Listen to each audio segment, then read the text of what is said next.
I'm Ren, welcome to my channel. Today, we're going to talk about Ragnarok. Do I look conspiracy theorist enough? I feel like I have an aesthetic to live up to. Making a video essay, who the hell do I think I am? Ren, why are you making a video about this movie that came out like a year ago? Because I've been working on it for the past year and I was like, I should probably not take more than a year on this because I want to like move on with my life and do other stuff. I've been telling stories my entire life, and for the last 5 years, most of them were about these fuckers. I know these characters in their world better than most people, including the ones making canon nowadays, seemingly. You see, most pop culture nowadays is just fan fiction, and I happen to know a thing or two about that. This reads like a bad self-insert fic. Let's start with looking at what Taika and the others set out to do. Here are the main points that he and Hemsworth talked about in various interviews. Taika pitched the movie as a retro-action movie. He wanted an aesthetic inspired by Jack Kirby-era comics like the ones he read as a child. He wanted to make Thor the focus and the most interesting character, as well as make him less godly and more relatable.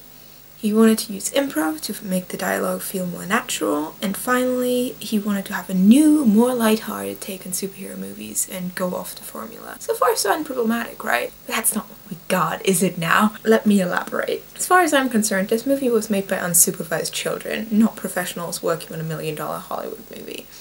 There were problems with basic storytelling stuff that I'm not even going to spend much time on, because if you've made it this far in your career, you should know this. I have barely started mine and I know this. The pacing was off severely, which I blame on that thing where you're doing improv and you want to keep in all the good jokes regardless of how that may fuck with your story structure.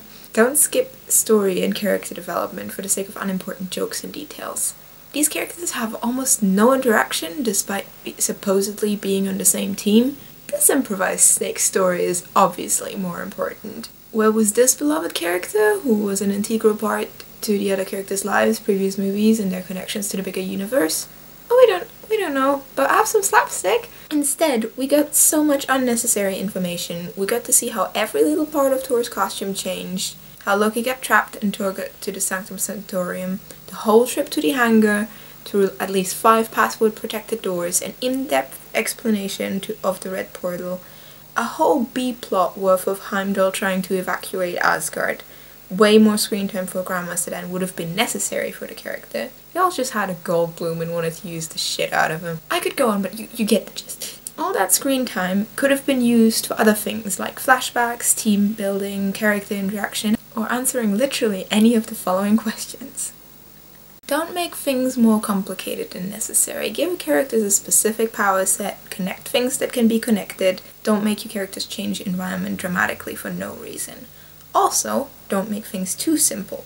Deus Ex Machina is for fucking cheaters. It's lazy writing. If you can't find a more organic way to provide whatever information or solution you need, that is literally your whole job as a storyteller. What are you doing? Show, don't tell. Don't label things. I used to do that when I was 10. You don't want to be 10-year-old me. Basically, don't just give out information that you could use to improve your story otherwise. Make characters lie and keep secrets. Don't establish things at the start. You could use its plot twists later on. The villain has a personal connection with the hero? Yeah, we knew that. It's actually the first thing you told us about her. The hero has secret powers he didn't previously know about? Yeah, he's had those for like the whole movie. Surtur is connected to Ragnarok rather than just a generic monster? Yep, told us that right away. It's literally like all he was on about. Reveal them at the end, otherwise they lose their punch. Knowing how to set stuff up doesn't save your story if you can't go through with it and provide payoff at the end. The middle and end are more important than the beginning because it's what people will actually remember. The superhero genre, with some notable exceptions that the MCU is not a part of, falls under the action genre.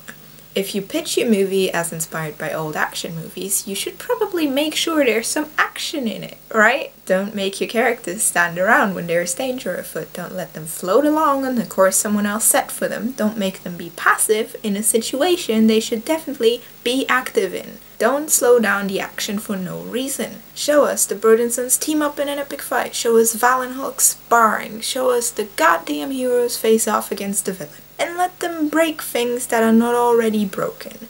Make it so that the Grandmaster's operation doesn't already seem like complete anarchy before you even get started. If there is no order to begin with, it can't be destroyed once the heroes arrive. There is no impact to be had. There is a fundamental lack of understanding of how franchises work in a lot of big franchise movies these days. You're supposed to build on what came before and leave something behind for the next person to work with. If you want to tie up loose ends and answer questions, do so in a satisfying way and one that makes sense preferably. There is nothing worse than getting questions answered, but in the least satisfying way possible. Franchises build on consistency, ideally at least. The MCU was the prime example of how to do that continuously right, until this movie. Because the thing about consistency is if one movie fucks up, the streak ends then and there and cannot be recovered. It's forever broken. At least X-Men fucked up their timeline so much that they can just do whatever now, because you never know what universe you're in anymore. It's like they took the most chaotic shortcut to introducing the multiverse. In true comic book fashion. True chaos. A beautiful mess. More importantly, the superhero genre, just like for example sitcoms, is fully character-based. That means it doesn't matter what situation you put them in, people watch it for the characters, not the adventure they're on. This means that you can't afford your characters, your most important asset, to be out of character. Most of all, when they've been established consistently across a decade's worth of movies and many years of comic canon. Thor and Loki's dynamic is what the Thor franchise is about. You screw with that, the whole thing breaks apart. Their relationship always builds on a basis of brotherly love. Even if they might show it in strange ways, they assume what's best for one another and don't hesitate to trick or go behind each other's back for that. If they're working together, they have each other's back. Whoever wants to do the thing will take the lead in the mission, while the other one is backup. Both their trip to Jotunheim and their mission to Svartalfheim followed this pattern. Meanwhile, in Ragnarok, this was reversed. When they were making their way to the hangar, Loki was leading the way and Thor was backup, despite it being his mission. That reminds me, when Thor doesn't trust Loki, he doesn't trust Loki. He would never let him lead him somewhere blindly. He'd restrain him and have him dictate the codes rather than letting him put them in himself. Also, he'd never trust him to actually lead him where he wants to go in a place Loki knows his way around better than him. He could have been leading him straight to the Grandmaster for all he knew. Also, why didn't he? He had the perfect opportunity to. Loki's supposed to be the smart one. That is literally like his whole deal. He wouldn't be sloppy in his disguise. He's too paranoid for that. He wouldn't stupidly lead Hela straight to Asgard, the one place in the universe you're supposed to keep her away from. He wouldn't assume he can run from Thanos when Thanos literally told him he can't outrun him all the way back in Avengers. Also, he wouldn't run from anyone in the first place. He's too stupidly stubborn to be a coward. Something he has in common with his brother. To be a coward, you would need such a thing as a sense of self-preservation. Loki is suicidal. He shows symptoms of depression, he threw himself off a bridge rather than deal with his father's bullshit, and he yelled at the Hulk. In comics, he has killed himself 3 times already. 3 murders makes you a serial killer. He's both his own worst enemy and a narcissist. Mind you, that does not mean he's self-centered, as in attention-seeking. He generally has a pretty healthy relationship with himself and is quite the introvert. He keeps his narcissistic fantasies private and likes to keep in the shadows so he can go about his plans in peace. The only time he puts himself in the center of attention is if it's for a specific purpose, such as a distraction or to achieve a goal. Like in Stuttgart, he got the eye print, was the distraction so Barton and Theos couldn't get away, and got himself captured so he could get close to the Avengers and destroy them from the inside. He wouldn't write a play about himself unless to manipulate others, and he wouldn't enjoy watching such a thing because it's not for him, it's a lie he's telling to others. And even if he were to watch it, he wouldn't put himself in the center of attention. He's undercover, he can't afford unnecessary attention. Ragnarok Loki wanted to settle on Sakaar. He was content there. Loki doesn't do that. Loki's not content in places. Satisfaction is not in his nature. He's forever restless, always striving further, incapable of settling. He's not satisfied with hedonism. He's Faust, not Mephisto. Don't read that book, believe me, it's not worth it. That's one of the things that sets him apart from his brother, that others him. And being other is the very basis of his identity. He's not only different from his peers, notably his brother, as that's always a direct comparison, in his disinterest in hedonism, his introversion and his looks. He is also suffering from mental health issues and is part of various queer minorities. He's confirmed as gender fluid and bi in comics, That's what the first movie was about. Finding out he was adopted simply confirmed his feelings of being other and gave him something to lash out about. Even if his Russia and heritage didn't comprise every way in which he was other, it lent itself as a vessel to pour all those feelings into. To him, the universe itself is against him, and he is faced with adversity wherever he turns, so he reacts with rebellion. He asserts dominance over men when they expect him to yield, and he submits to and enjoys violence by women that is meant to assert dominance over him. He doesn't give them power over him by going against what they want. They try to intimidate him, he has no fear. They try to hurt him, he loves that shit.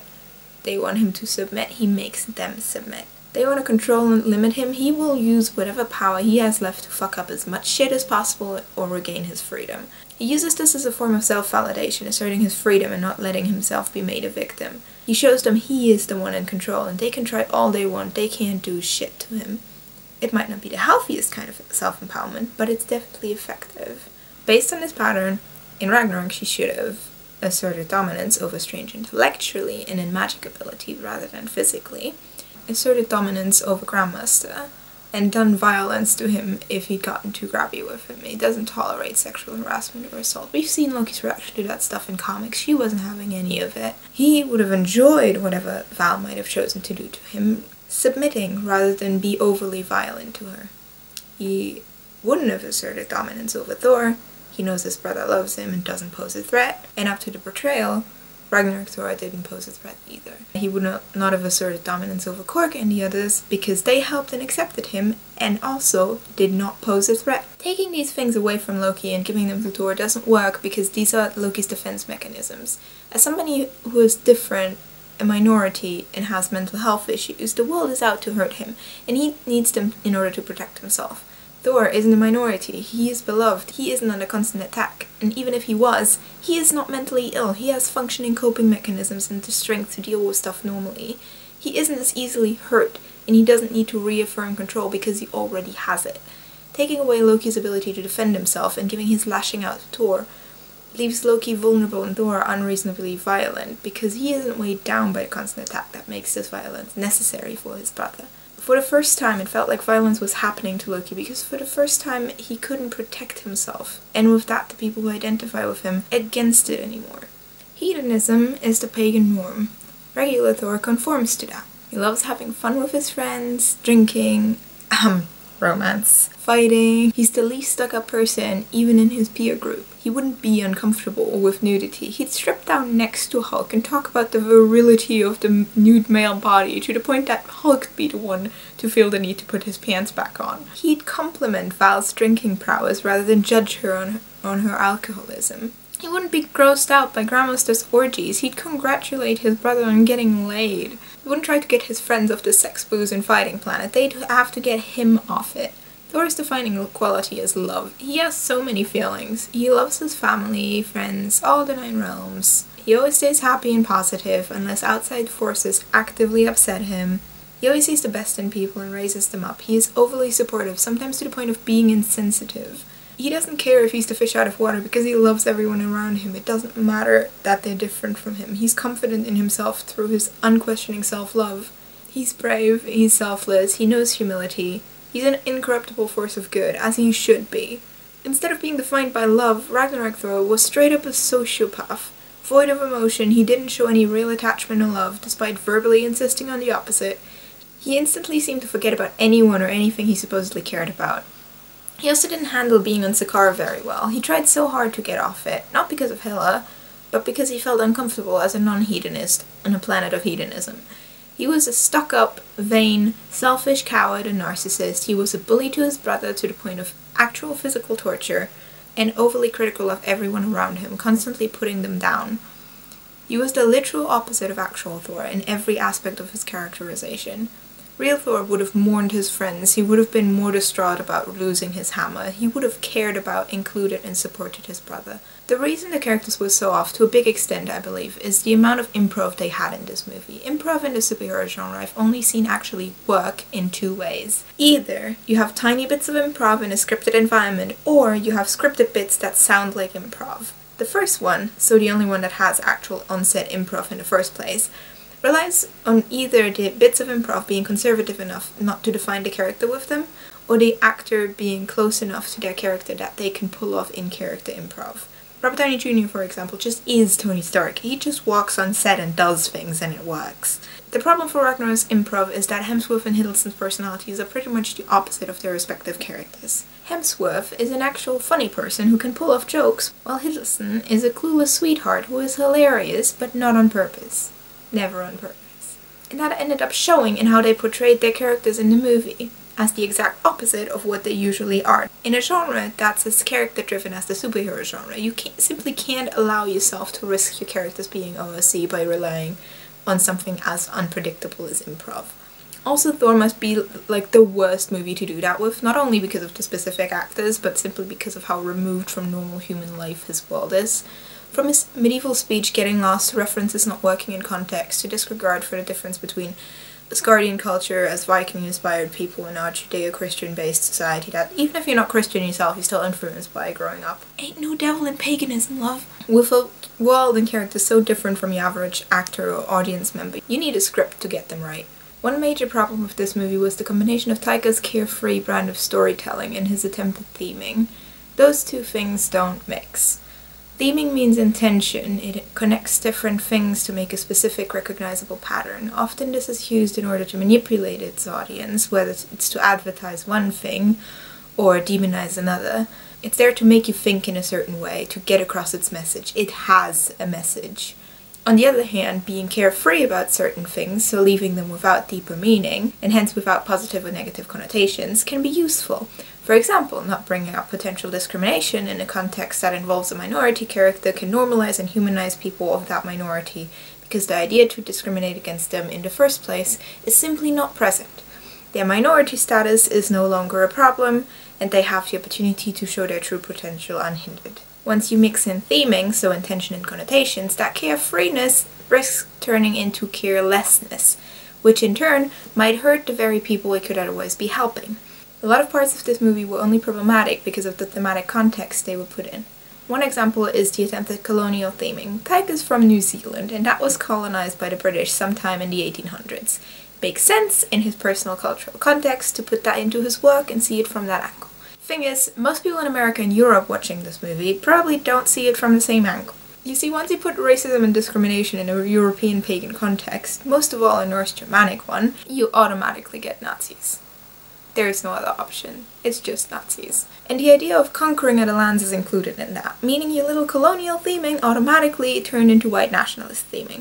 And instead of embracing that and using it to make the Norse superhero movie take a clear stand against Nazis by, I don't know, advertising acceptance and inclusivity, you presented them with a self-insert character that's the rightful heir to the Asgardian throne. You know what's the worst thing besides Nazis that happened to paganism in, like, history? Christianity? And what did y'all decide to put into this movie about literal pagan gods? First of all, please explain to me, how in the fuck is Loki not a witch? Loki's a witch. Secondly, repenting for your sins doesn't get you into Valhalla. Frigga died in battle, meaning if Odin wants to join her in Valhalla, he needs to die in battle too. MCU Asgardians are aliens. They don't have the leeway of their comic equivalents to tweak and contradict their own rules because it's unclear what they are in the first place. It's sci-fi, not fantasy. Finally, Christianity condemns hedonism because they see it as sinful, and they like to use that concept of sinfulness to justify their judging people and then trying to save them against their will or without regard to their well-being. Ragnarok, Thor tried to force his teammates to leave Sakaar with him, despite them all seeming quite content staying there. He made sure to keep Hulk in his more harmless banner form in order to make him easier to control. He played on Val's insecurities, weaknesses and trauma, and he physically tortured Loki to make him fall back in line. Talking of retroactive changes to the lore built over 4 movies, several spin-off appearances, one-shots and post-credit scenes, which there were a lot of, and all of them were nonsense. The one I want to mention before we move on is the way they tried to change the way Thor's powers work. By making his powers inborn rather than bound to the hammer, the whole whoever holds this hammer thing doesn't work anymore. If the hammer is merely to control the powers, there is no reason for other people not to be able to pick it up. And worthy is quite weirdly defined if Hela is worthier than Captain America. rendering the moral aspect of the hammer as a character test worthless, as well as everybody's worthy or unworthy status meaningless. That includes Vision. Mjolnir is at the center of Thor's identity. If you get rid of that, you render his identity meaningless. Consistency is the very fabric of franchise movies. It's the reason so many people with mental health issues are drawn to them, the stability they offer. Whether it's suicidal people holding on long enough for the next installment, the formulaic nature and recurring characters calming anxiety, or depressive people feeling just a little bit better when something good happens to their favorite character. Do you even realize the impact messing with that has on people? How are we supposed to look forward to the next installment if there's no guarantee that the characters we know and love will even be in it? Just piling in some ill-fitted panel recreations, references to old comic books nobody has fucking read, and outdated Superman tropes don't make a superhero movie. Superhero stories are about the struggle of good versus evil. For this purpose, one needs to clearly define what good and evil are. That's why we have this nice tool called othering. Basically, it makes the villain seem real scary and evil so you know they're the bad guy. Under no circumstances are you to use this tool on your heroes unless you specifically want to undermine their goodness and play with shades of grey, which is a trope of gritty, realistic superhero stories like, say, Watchmen, but we're not going for gritty realism, are we? A hero's arc is literally the easiest goddamn thing to write. A hero must struggle. You make them start at the bottom and work their way to the top. That way they earn the power and success. A hero is active and takes initiative. They don't outsource the action to other people. A hero does not give up, ever. They will sacrifice themselves for others or the greater good if necessary. A hero is either all good or an anti-hero. You can make your anti-heroes do shady things, but do not antagonize them, they're still supposed to be the good guys. Don't make them tell the truth to the villain but lie to their teammates. Don't make them be inconsiderate or violent towards their supposed allies. Even with an anti-hero, it needs to be clear that whatever shitty thing they're doing is a shitty thing to do. An all-good hero doesn't do shitty things in the first place. An all-good hero wouldn't brutally murder someone, even if he was an anti-hero, which Thor is not, even if it wasn't a blood relative, the last living one of them on top of it, and most of all, not by ordering someone else to do it for him. He would try and save his sister, no matter how fucked up or powerful she is. Ohana means family, and family means no one gets left behind or forgotten. He'd hug the evil out of her. Ragnarok Thor wasn't a hero, he wasn't even an anti-hero. If it had been a new character and he'd done all the things he did, we would be calling him a villain, because that's what he ended up being, a villain. Representing discriminatory behavior is fine as long as you represent it as the bad behavior that it is, or at least let the people being discriminated against fight back and call the bigot out on it like they would in real life. It's a question of psychological realism. If you already teach your audience this behavior and normalize it, then at least show them the consequences as well. A hero can't do bad things and get away with them. And yet, here we are, with heroes being antagonized and villains lacking othering. You'd think othering a Nazi and a slave owner would be easy, but turns out, seemingly not. Comic Hela is probably one of the most othered villains out there. She's been around since forever, her origin is unclear. She's an enemy of Asgard, but usually not very active and content where she is, ruling Hell. She's a half-corpse, practices necromancy and other forms of magic, and there's been strong hints towards necrophilia. She kills for fun rather than for reasons. More Hannibal Lecter than Hannibal who crossed the Alps. Death is at the heart of her identity.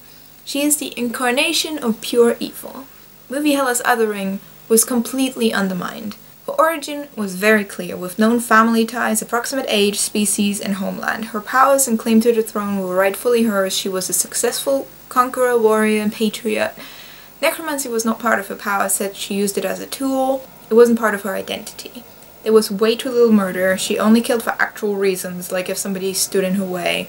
Her death theme was practically non-existent. The title of Goddess of Death was limited to her war crimes and readiness for murder. And if that was all it takes, then even Punisher could be a god of death, or Loki for that matter.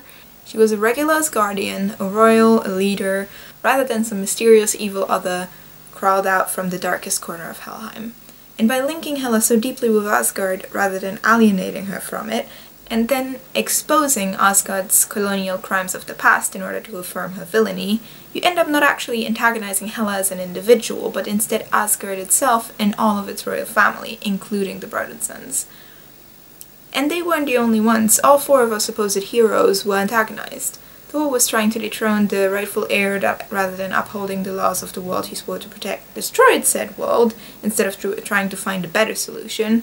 Like, I don't know, just bringing all the people away from Hela, because if the people are Asgard, not the place, and Hela gets the powers from Asgard, then blowing up the place shouldn't really do anything. He was a dick to his friends and inflicted literal torture on his brother before abandoning him on an alien planet. Hulk was introduced as having murdered all of his opponents and would have killed Thor too if Grandmaster hadn't stopped him. Loki and Val were Grandmaster's willing lackeys. Both of them were sent after Thor, making them into literal adversaries of our protagonist. Do not antagonize your teammates.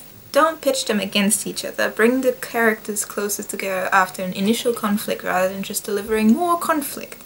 Giving your other characters their due does not subtract from your protagonist. It actually helps them if you surround your protagonist with well-rounded characters to compare them to. That comparison brings out what makes the hero special. That is literally what Loki is there for, as the secondary protagonist of the Thor franchise, to be the eternal comparative to Thor. If you get Loki wrong, you get Thor wrong. The reason they changed Thor's personality and behavior so drastically was supposedly to make him more relatable. Relatability generally lies in inactivity, unskilledness, weak-mindedness, and selfish behavior. Just ask every relatable webcomic strip ever. The thing is, that's the exact opposite of the traits that make heroes heroic. And heroism is kind of what this genre is about. So how does one make superheroes relatable? There's two kinds of superheroes, the inherently relatable and inherently unrelatable one. The first type is heroes like Spider-Man, who struggle with life itself. They're at their base human and have the same problems as their audience. The difference is that they can go beyond what normal people can do, and that way empower anyone who relates to them. Loki falls under this category. He struggles with mental illness and being different, but he never gives up. He always gets back up, no matter how much shit life throws at him. That's why so many people relate to him and why he empowers them, even if he's not always one of the good guys. And then there's the second category. These are heroes like Superman or Wonder Woman. They don't struggle themselves, they struggle for others. They're gods working on Earth. And on the risk of sounding like the Superman fanboys that I despise because I despise Superman because Superman fucking sucks, heroes like that aren't supposed to be relatable. They're not made to be. They're to be looked up to and believed in. They're supposed to inspire and give hope. They're symbols rather than people. They're made of spectacle, and spectacle is the opposite of relatability. Now Thor, despite falling under the latter category, had a relatable side to him. Drinking, having fun, hanging out with friends, not getting jokes. But seemingly that wasn't #relatable enough to Mr. YTT. First of all, every character is relatable if you relate to that character. If you can't relate to Thor as is, maybe you're looking to identify with the wrong character. Have you considered you might be more of a Loki? Second of all, just taking some of Loki's traits and giving them to Thor doesn't make Thor relatable, it makes him not Thor. Thirdly, I don't know what kind of life you live, but at least to me, beating the Hulk is not exactly the most relatable thing to have a character do. Let me rewind that for you. They made him beat the Hulk. The Hulk. The unbeatable Hulk. Beating him not only overpowers his opponent beyond reason, but also renders the poetic implications behind him being the strongest there is, and with that his identity as a hero, meaningless. Also, your "I totally won" joke from the trailer doesn't work anymore if Thor didn't actually get fully wrecked. But if Hulk had won, Thor'd be dead though? And why exactly is that? It's because they introduced Hulk as having killed all his previous opponents. They could have kept it silly and non-lethal. Pro tip, death is not the most lighthearted of subjects. Finally, the scene had the potential to be framed in a way so we'd relate to Thor. Put us in the arena with him, let us share his headspace, the anxiety and curiosity of facing the unknown, our expectations that he will fail at the Hulk's hands. That's relatable. Instead they put us in the audience, showing us Val and Loki, everybody getting into position, drinks in hand, listening to Grandmaster announce the main event. Made us relate to them instead of Thor. The whole scene was building up to the expectation for spectacle. Spectacle which at its core was already spoiled because the one thing you didn't see the need to hide or lie about in your trailers was the one big reveal that might have been worth it. Spectacle is the opposite of relatability. Now there is a way to make unrelatable, all-good, all-powerful heroes relatable. It is not making them pity themselves and indulge in their first world problems, like they have tried repeatedly with Superman and made him worse for it every goddamn time. It is to make them recognize their humanity, their inability to live up to the ideal they represent. It is making them recognize the privilege and the power and status that they hold as a hero, and making them struggle to overcome and settle with their flaws and earn their title as a hero regardless. This movie did the opposite of that. It made Thor become instantly more powerful as soon as his hammer was destroyed. It made him perform an actual miracle in almost beating the Hulk. It robbed him of his kindness and hedonism, and made him more untouchable, more of a god. But then how come so many people related to him anyway? Well, they might have increased his power level, but they also made him into a massive dick, which is relatable to people. The downside to that technique is that it also makes him not a hero anymore. And again, it's kind of what the superhero genre is about. Superheroes are meant to be role models. They're a superhumanly good ideal to strive towards. Morals and in consequence social justice are at the heart of the genre. Wait, but isn't the superhero genre known for how sexist it is? Yes, that's what we call hypocrisy. Now the thing about sexism in the superhero genre, from what I can tell, is it's generally not created through ill will, but rather through an oversight caused by the male bubble. What is the male bubble, Ren? Well, let me tell you. The male bubble refers to a sphere of content created by men, for men, about men. It is men's original safe space, even if they wouldn't call it a safe space, because obviously safe spaces are for snowflakes. Except the difference between the male bubble and, say, minority safe spaces is that it was everywhere. Not only did that not leave any space for other people, it also meant that men never had to leave it. And if you don't ever have to face the outside world and with that people other than yourself, and you get to only focus on yourself, you risk overlooking and potentially hurting others in the process. With the rise of things like feminism, the male bubble has slowly but surely been broken down more and more, claiming a space for everybody else besides it.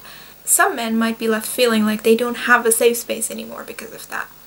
And everybody needs a safe space. We're all snowflakes. We're all snowflakes. This movie teamed with the kind of toxic masculinity that preys on masculine anxieties that MRAs, alongside feminists, have been trying to get rid of for decades. Literal decades. Let me take you on a magical journey to the realm of phallocentricity, fetishism, and other wonders of the male bubble. I had to research this shit, so you have to listen to it now. Let's start with the basics, shall we?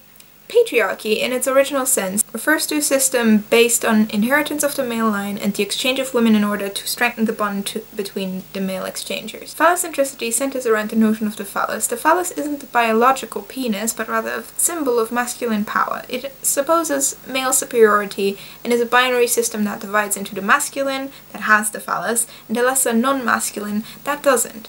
Having the phallus means dominating the feminine in personal relations, as well as the lesser masculine in work relations. The goal is to be at the top of the food chain. The masculine ego fears castration more than anything, so to maintain the phallus it has to fight anything that could threaten it, whether that is other people or the feminine other within itself. Women are scary because despite their lack of a phallus, so already being castrated, they still manage to somehow not implode because of it. Gay people are scary because they're either women that don't need men, so no strong phallus-bearing partner to submit to feel complete, or they're men that do, making them lesser men in the eyes of the male superiorist mind. Trans people are scary because they're gender-bending weirdos that refuse to abide by their assigned sex role. Hi. All of them are in some way or other threatening to make the whole concept of phallocentricity cave in on itself as their living proof of its flawed logic. This causes the masculine ego to panic and close itself off in its little male bubble, a safe space for fragile masculinity far away from those evil others trying to poison it with their femininity. Now, as our masculine ego,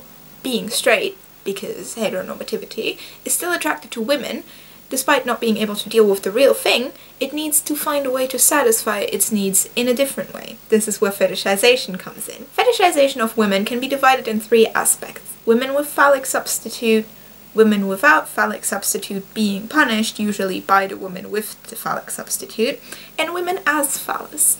I know that one sounds fucking weird, but hear me out. All of these are the masculine ego projecting its narcissistic fantasies on women's bodies in order to make them less other, and with that, less scary. Phallocentricity, in its paranoia, defensiveness, and violent exclusivity, hurts not only the men inside the male bubble, but also everyone outside of it. A lot of boys' first male role models are found in superheroes. Superman, for example, as the male superhero archetype, represents traditional phallocentric masculinity. He's obsessed with his dead space dad, who he also inherited his powers from. He exhibits a mastery of violence. He's portrayed as more desirable than, and the complete opposite of meek, effeminate Clark Kent. And even the act of flying itself is symbolic of the phallus, for Freudian reasons I don't fully understand. Something about defying gravity and erections, don't ask. Not to mention the variety of sexism and lack of diversity across Superman canon over the years. On the other side, you have Wonder Woman. She was created in the 40s by William M. Marston, who was a radical feminist. He believed that women were superior to men because they alone had the power of unconditional love at their disposal. He believed that the world should be ruled by female love leaders whose loving authority everybody should submit to. I don't need to mention the amount of BDSM theming in Wonder Woman comics resulting from that concept, but you get the idea. Regardless of her debatable origin, Wonder Woman became a feminist icon and one of the most notable superheroes of all time. Sadly, her fellow female heroes remained within the limiting parameters of comic book sexism, from being knockoffs of their male counterparts, to being corrupted by power, because how could a woman handle power, right? To not having much of a role or character in the first place, until way too recently. Superheroes are a power fantasy, and for anyone who doesn't feel powerful in their everyday life, representation can be a wonderful thing. We've seen the effects of it with Black Panther and Wonder Woman, the joy people get from seeing the dignity and strength that superheroes bring, but in a character that is actually like them for once. And Ragnarok was supposed to do that for the queers. Even if it's not in the title, if 2 out of your 4 main characters are queer, then you know, that should do, right? Don't advertise something as inclusive if you don't plan on putting in the effort to actually make it so. I'm talking rainbow posters, Tessa's tweets, Taika's previous movie themes of embracing new ideas, Loki looking like a full member of the team in all the trailers and promos. If you advertise it as inclusive, we will judge it on that level, and if you don't deliver, you will fail. Also, pro tip, if you play the social justice card right, nobody cares about the flaws of the rest of your story. You can get away with almost anything. I mean, just look at the second half of Wonder Woman, honestly. Hela is the MCU's first female villain, and yet she was treated effectively like a masculine player within the story. She presents patriarchal tropes like getting her powers from her father with no mention of her mother. Her powers and claim to the throne are rightfully hers by birthright. She isn't corrupted by her power, but rather rotten regardless of it. Her origin is just as gruesome and violent as that of male heroes or villains, in contrast to the comparatively soft origins of female ones. Instead of using her gender to other her from our protagonist, she was posed as his rival. And mind you, I'm not saying treating her as what phallocentricity's views of women would have been the way to go. I'm saying disregarding her gender completely isn't. Yes, make her powerful. Yes, make her origin violent, but don't make her a patriarch.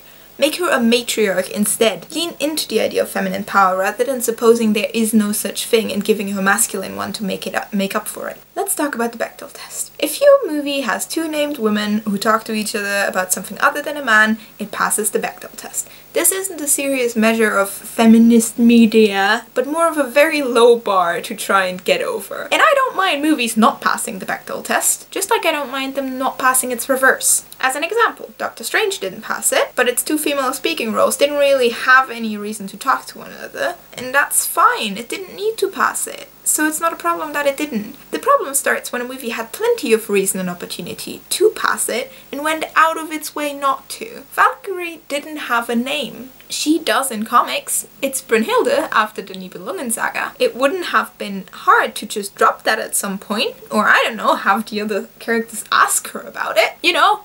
Like normal people. They did, however, go through the trouble of making up an unnecessary code name for her. And even name aside, it still wouldn't have passed it. None of the female characters talk to each other. You have a female villain and a female hero, and you set it up so that they have history with one another. So something other than a man to talk about. And you didn't make them talk about it. So that's outrageous, not even from an equality perspective, but a mere storytelling one. You're just wasting an opportunity for character development. And for the factor of, well, if the female characters are well-rounded and important to the story, it doesn't matter whether or not they talk to one another. Val being a love interest to Thor in the way they did it wasn't relevant to the story. Her being a fierce, somewhat misandrous warrior would have been. Traditionally, superhero love interests had the purpose to be the damsel in distress. That might not make them the most empowering characters, but at least it gives them a purpose within the story.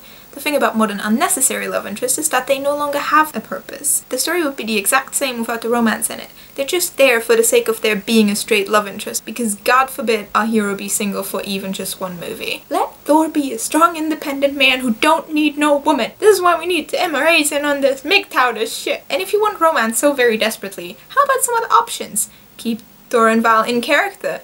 They could have been perfectly fine as a pairing. They're comic canon, actually. It wouldn't have had to feel like it was shoehorned in at all costs. Give Val and her blonde Valkyrie girlfriend more screen time. Don't break up Thor and Jane in the first place. You only did that because Natalie left. Natalie is the freaking Thor we deserve, and you fucking know it. How's Sif in there? She's been having a crush on Thor for like centuries. Oh right, you forgot that she exists, didn't you? Maybe finally give Loki a love interest. He hasn't had a single one in the MCU. Well, Thor had like 3, excluding all the people literally drooling after him. If you had paired Loki and Val, for example, you could have had both of them out of the way for Thor to shine in the spotlight without having to drag any of them out of character. You know it's bad when even people outside the fandom ship something before the movie's out. Yeah. If you too want to be converted to this ship, please refer to the Valky tag on my blog. Thanks. Next up, queerbaiting. Oh, did they make sure to let us know that it'd be the first MCU movie with openly queer characters in it. The only character that was actually confirmed as queer was the Grandmaster. That's right, our first confirmed queer character in the MCU is the Grandmaster. Not Valkyrie, who Tessa was on about. Not Loki, who's been confirmed in comics for years and has been part of the MCU since Phase freaking 1. No, the Grandmaster. I mean, they probably just didn't want to make it such a big deal because that way it gets normalized, you know? Sweetie, I happen to specialize in normalization. And believe me when I tell you, that's not how it works. People think simply putting in queer characters, no matter how you treat them, is enough to normalize them, but that's sadly not the case. When you have a movie that's about queer people being queer, everything is within their own safe space. Normalization means bringing them out of that safe space into the mainstream, and that means you need to put more effort in. Don't make it about their minority status. Give their character importance within the story, regardless of it. Treat them as equals. That means making sure there's no unconscious bias happening. This is not giving them special treatment, it's giving them the extra treatment necessary to assure equity. At the same time, don't ignore their minority status, stand fast against any potential discrimination they might face. Don't forget the war just because you're trying to work out a peace treaty. Antagonizing and condemning gay and gender non-conforming people has a long and rich history of horribleness in the film industry, starting way back when there was no color TV yet and stretching all the way to present day. By queer-coding villains, one could connect the idea of queerness to the moral corruption of these characters. Not only were they portrayed as selfish, evil, murdering creeps, they also usually stood in the way of the hero's heterosexual romance and were out to destroy traditional values. Now, I'm not saying don't have queer villains. Queer villains are great. I'm saying just don't have only the villains be queer. It's about having good as well as evil characters of whatever discriminant you're working with, so the audience doesn't have to connect their alignment to that discriminant. That goes for anything, not just the gays. Having the Grandmaster be queer is fine. Antagonizing supposed good guys Val and Loki and putting them in league with him is not. In Loki's case, they took it as far as consensually involving him in Grandmaster's orgies to the point of betraying his brother over it, tying their connection directly to their sexuality. There was no reason to involve him with Grandmaster in the first place. Why confirm him as queer now if you're not gonna give him a love interest? They didn't bother in the last 3 movies, so why now? For anyone who cares, he's already confirmed as bi in the comics. But he, I might add, still doesn't have an established male love interest either. And Grandmaster doesn't count as one because there's no love involved. Also, he wouldn't be into Grandmaster to begin with. He'd probably be more into actual Jeff Goldblum than Grandmaster. I mean, rainbow sweaters and puppies, who wouldn't be? He already thinks himself superior to normal people. The king of a literal trash heap who needs a giant dissolving stick to keep that status is pathetic, weak-minded, and most definitely below him. He'd have him dethroned and trapped in the arena getting beat up by the Hulk by day 2. Grandmaster's an elder of the universe. He's virtually immortal. That alone should trigger the sociopath sadistic curiosity. Have you seen Loki in Avengers? There ain't no Avengers on Sakaar to stop him this time. He could free the Gladiators and have them help him. An army versus a Hulk? How about an army including a Hulk? Think about that, okay? Think about it. And you didn't need to actually involve Loki in any orgies for Grandmaster to show interest in him. If that attention had been visibly unwanted, not only could that have vilified Grandmaster and separated Loki from him alignment-wise, Loki could have used it to manipulate him and do horrible things to him if he so much as laid a finger on him which would be perfectly within his role as an anti-hero. Valkyrie's bisexuality was misrepresented, that is, both attractions were not portrayed as equally valid. Her same-sex romance with the blonde Valkyrie didn't get its due, both in screen time and in gravity as her motivation. Instead it was framed as reason for her drinking, her inactivity, and overall weakness. Loki was brutally punished for choosing his new lifestyle over his family, which happens to be textbook actual anti-gay propaganda. Be rescued or be punished. Stop that and comply with the heteronormative system, or accept the consequences. Don't expect praise just for putting in queer characters, no matter how you treat them. If you can't do it right, don't do it in the first place. Talking of which, Loki's bisexuality was completely dismissed. He didn't show interest in Val whatsoever. Him and Thor have the exact same type in women. You can't tell me he wouldn't at least be checking her out. Even if he had still had her prefer Thor over him, at least give him a fighting chance. Or alternatively, remember the bit where Thor threatened to drive a hammer through his head? That's a quote from a comic from the 80s. And the context of the original quote is that Thor found Loki and Lorelei in bed together. MCU Lorelei was in Asgard, brought there on Loki's orders. They could have 100% been hooking up when Thor found them instead of the dumb play. They could have confirmed Loki is bi, and they blatantly chose not to. They couldn't have him be interested in women because if he had been his bi self and shown attraction to women, he'd have conformed enough with the heteronormative system that even if he'd still betrayed Thor over the Grandmaster, it wouldn't have been because of the gay anymore, making the anti-gay message impossible. But hey, you just said that comic books have always been sexist and homophobic. How is this any different? Well, for one, it's not 50 years ago anymore, so I don't think the values from back then should apply today. Secondly, Thor comics have been one of the most gender and queer inclusive franchises among mainstream superhero content for almost a decade now. With more representation in Wonder Woman, Gotham, and Steven Universe combined, I'm not even kidding. Starting with the Lady Loki era in 2009, which despite originally not being intended to, eventually led to Loki being officially confirmed as both bisexual and gender fluid in 2014. In 2011, Odin abdicated as Allfather and exiled himself after some drama with his brother called the God of Fear, Don't Ask, and All-Mother, a trinity of goddesses, Freya, Idun, and Gaia, took his place ruling Asgardia. Sif got her own series in 2013. In 2014, Angela joined the family, not only providing lesbian representation, but also bringing along her lovely girlfriend Sarah, who is a trans woman and the best bard. And a new Thor picked up the hammer left behind by Odin's son when he became unworthy. Odin's son, in his quest to figure out this new Thor's identity, ended up assembling the female excellence of the Nine Realms. In 2017, the Unworthy Thor miniseries took him on a quest to learn that he doesn't need his hammer to be a hero, which, with the hammer being a very obvious phallic symbol and notions of heroic masculinity, translates to a lesson on defining your own masculinity. Which is perfectly in line with Norse myths actually, where Sida magic was considered unmanly, and yet Odin himself was practicing it. Hildegard joined the Warriors 3, replacing Volstagg, who in turn, after witnessing the death of a group of Life Elf refugee children, again don't ask, found a new role in War Thor. We went through quite a lot of Thors in the last few years. Even Loki picked up the hammer at one point. Thor comics are the pinnacle of all-inclusivity in the superhero genre, covering everything from queer and trans rep to girl power, allies, even men's lib. They have become a safe haven for people of all genders and orientations, and that's why this fandom attracts the people it does. Such a huge part of it consists of people of minorities or with mental illnesses, snowflakes, vulnerable people, people you need to think about when you make this content, whose well-being lies in your hands. We don't go to cinema and pay money to watch shitty fanfiction instead of the quality work we were promised. We didn't come to see a PG-13 superhero movie to be emotionally scarred. We came to feel nice feelings. This isn't about political correctness. This is about not being a goddamn dick to the people who watch your shit. Because on the scale that Marvel operates nowadays, everybody will watch your movie. You can't pick yourself a tiny target audience and say fuck you to everybody else. And that's not even about equal rights. It's about not putting lies in your trailers and promos, promising a better movie than you're gonna deliver. It's about providing for the actual fans of the thing you're making a movie about. It's about caring about your audience, not just yourself. Because they're supposed to be who you're making this movie for. If you want to make shitty fanfic, do so in your own time like the rest of us, not in the one we pay you for. And you'd think Taika would care about stuff like this. He cares about the part of discrimination that affects him, and yet he made this movie. There's this thing called intersectionality.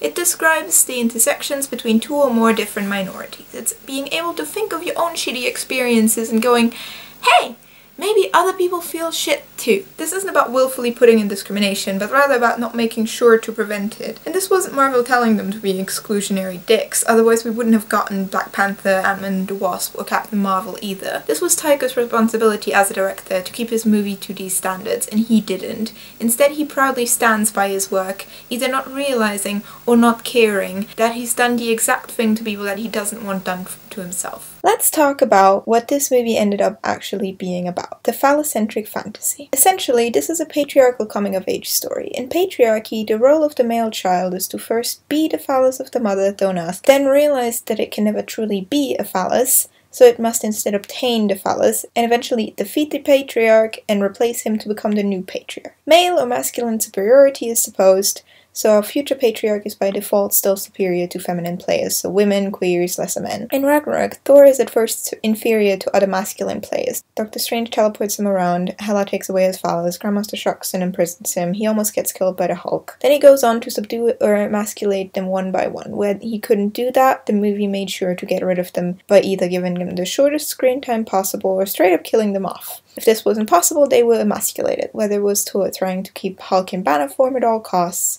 Grandmaster finding Thor seductive while being outsmarted by him, or Loki and Val being robbed of their masculinity entirely and draped around Thor to fawn over him. The story was about Thor losing his phallus and having to regain it in order to become the new patriarch, succeeding his father. His hammer is his phallic substitute. Hela, as a new heir to the throne, former wielder of the hammer, destroys Thor's supposed birthright to the phallus, claims it for herself, and makes herself the new patriarch. Thor tries to get this non-existent in the first place birthright back, as he perceives her to have taken it illegitimately from him. His masculinity was put in question, so now he has to prove it. He has to get it back no matter what, even if that means putting down other characters he's supposed to feel affection for in the process. And I thought that was it. That was all there was to it. But remember the male bubble and the fetishization that comes with it from earlier? Yes, that. Buckle up. I'm about to kink shame the shit out of everyone who was irrationally into this movie. So to recap, the male bubble builds on heteronormativity and the binary perception of the masculine self and the feminine other, as well as the fear of castration and in turn the fear of the feminine other as already castrated and somehow functioning regardless. Very scary. This leads to the need to fight that other in oneself in order to maintain one's own identity, all while still feeling attracted to the other, leading to fetishization in order to make it less scary. The Grandmaster, as a queer man, is considered lower in the phallic hierarchy than our protagonist, hence he needs a phallic substitute to enact power. That's why he has his giant dissolving stick, and it's why he, as the person with the phallic substitute, is torturing Thor for his lack of phallus like a real ugly dominatrix. Hela is the one who rids Thor of his phallus in the first place. She represents hostile female power threatening traditional masculinity. She confirms his castration with her horn crown. The repetition of the phallus symbolizes castration, like Medusa with her snake hair.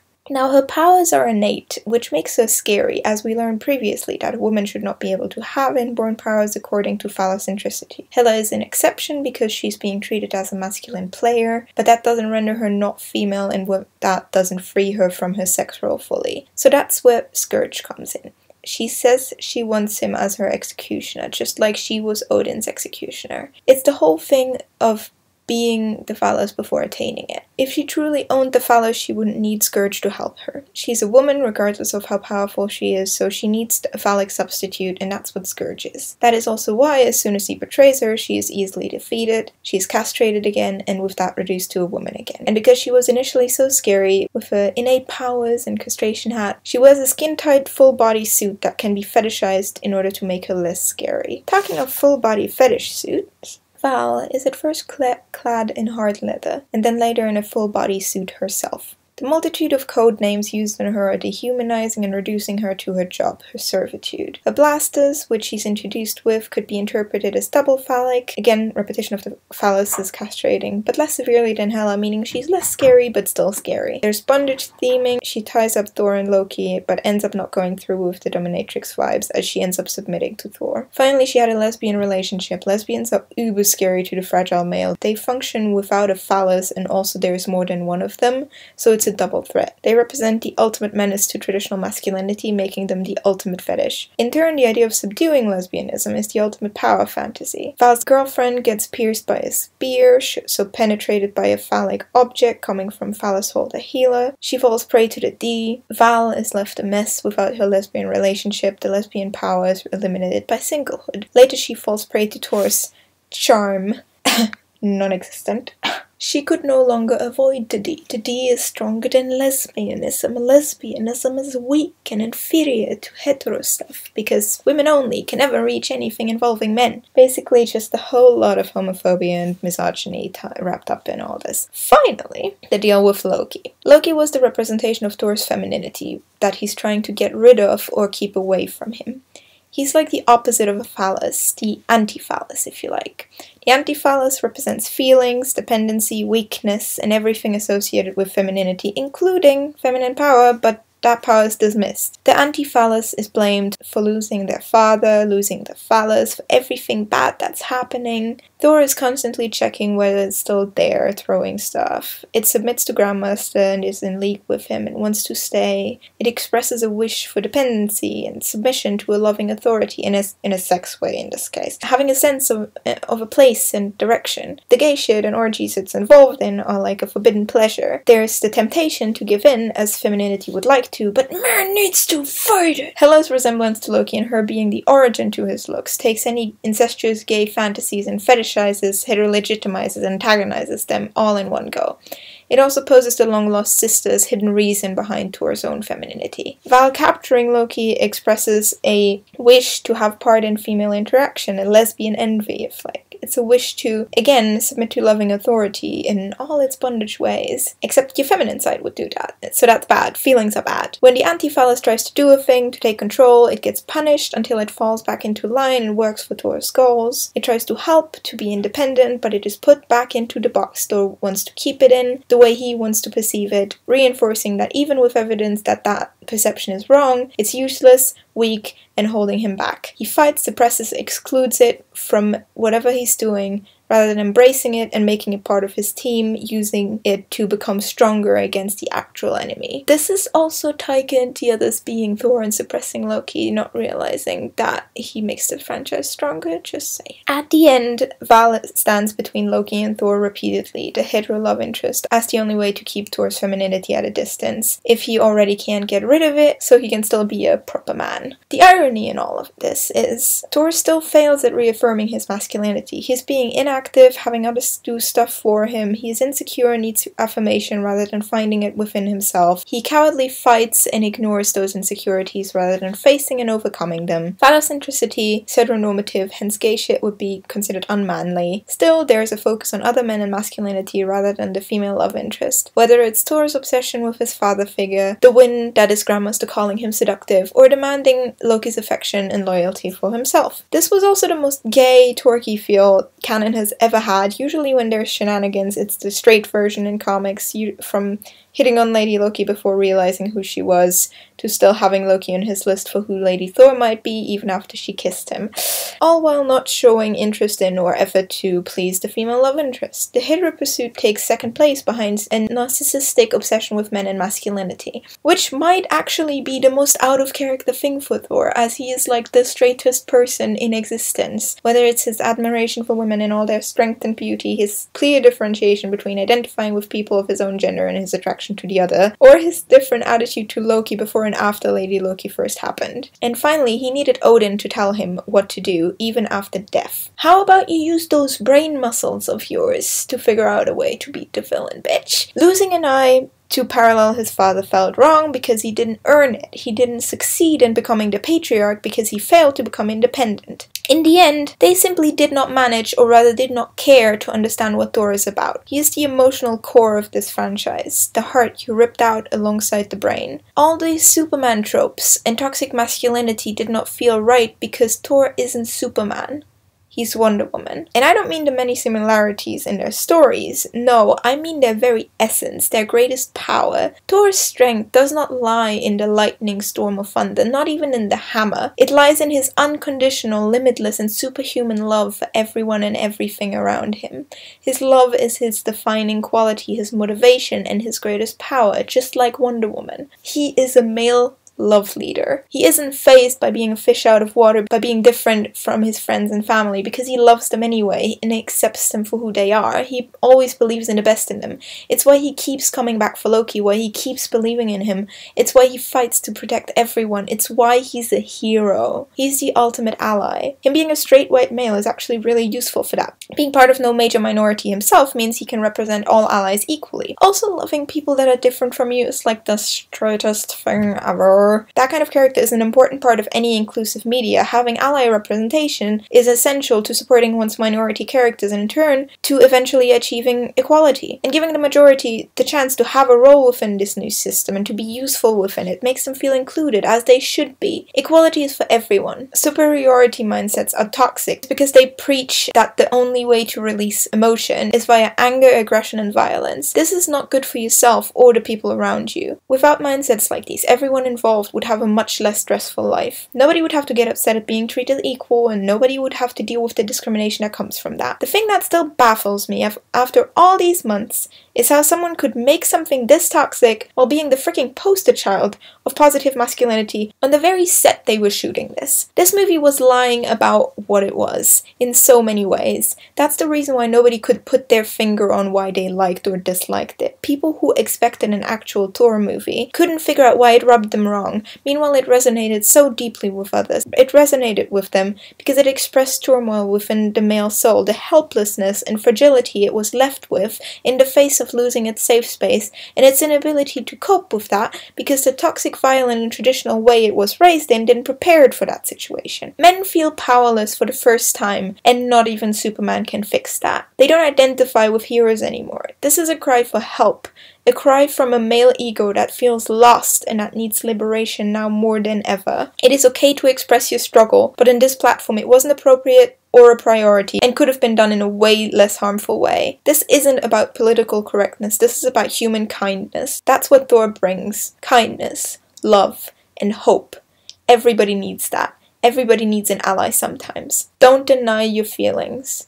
Feelings are valid, even the bad ones. They're a part of you. Face them instead of fighting them blindly, lashing out and hurting others in the process. I know you can do it. I know you're better than this. Be strong, be kind, be heroes. I believe you can do it. But this video isn't about fixing society and its problems. It's about shaming Taika for the bad job he did. Not only did he not do the job he was hired to do, that is to make a Thor movie, he also failed at each and every one of the things he supposedly set out to do. Let's go over those again, shall we? I mean, an action movie would require action, wouldn't it? Well, first of all, nostalgia is nice and all, but this particular one doesn't cater to a huge part of your audience, that is, everybody under the age of like 40. You could have circumvented this dilemma by also including references from more recent comic books. Second of all, nostalgia generally builds on leaving out the bad parts of the past, so in this case, leaving out social injustices like sexism, while maintaining merely the aesthetic. This would have been a great way to incorporate the newer comics which are dealing with equality and representation. Thor wasn't in this movie. If you mean the character they were calling Thor and who was played by Hemsworth, he wasn't the focus either. Instead it was on things like Asgard and its people, civil courage and all that crap. It was on Grandmaster and Sakaar, on the shoehorned in romance, and out-of-character Loki failing to pull his weight. It was on the lack of emotion and unanswered questions. It was on the lack of screen time, the absence and deaths of beloved characters. It was on Hulk and Banner. It was on literally anything but Thor. Dragging him out of character and giving him Loki's traits does not make him interesting.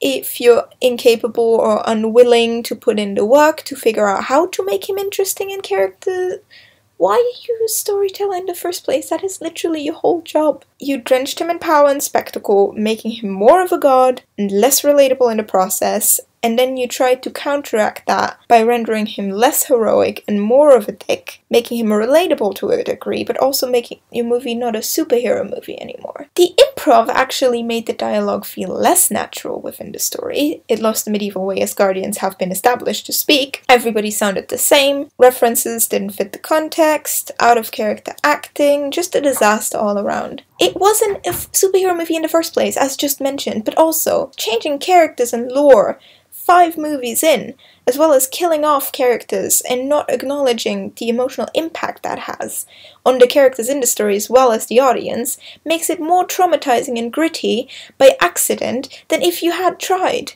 Death isn't exactly the most lighthearted, fun subject. And finally, instead of making use of any of the firsts and potential for new ideas this movie had, you decided to go with the oldest, most overdone things in all of the superhero genre, such as alcoholism, miracles, trying way too hard to be funny, destroying a planet, all of these Superman tropes, Christian morals where there don't need to be Christian morals, a shoehorned in female love interest for the male protagonist. That one might actually be the most formula thing ever. And last but not least, toxic masculinity and the discrimination it brings with it. Talking of which, Thor still failed to inherit the phallus, meaning even as the patriarchal coming-of-age story tried to be, it was a failure. In conclusion, don't be a dick.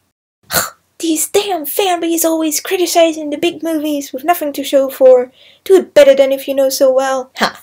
Way ahead of you. I'm actually making a rewrite comic of the whole movie. We're about a quarter in so far, and it's currently on hiatus due to this situation, but the reviews have been overwhelmingly positive so far, so feel free to read the pages that are up already, and follow me on Tumblr and DeviantArt if you want to stay updated when the rest of the comic pages come out, because they will eventually. I'm committed to finishing this comic. I owe it to myself and my community. Hope you enjoyed. Yeah, subscribe to my channel, follow me on socials, read my comic, and have a nice day. Goodbye.